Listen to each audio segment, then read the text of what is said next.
Let's go see what we can grab from the garden. First, we're gonna pull up this nice big onion. Look at that one.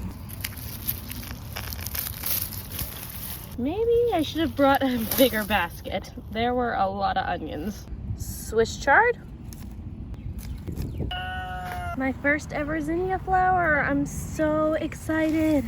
I'm gonna go ahead and cut this one off, and I'm probably gonna take the flower off so I can plant it as a cutting.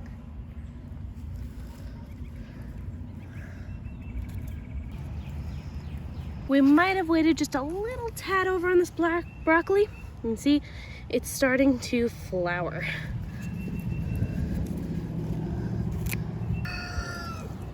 Bush beans. Still getting those sugar snap peas, even in this heat, which is surprising. Stay tuned. We are going to have a video out soon on how to trellis these tomatoes for really cheap. It is time for those warm season crops, y'all. So excited. A variety of lettuce, including black-seeded Simpson, butter crunch, and last but not least, romaine. Blueberries. And finally, feverfew.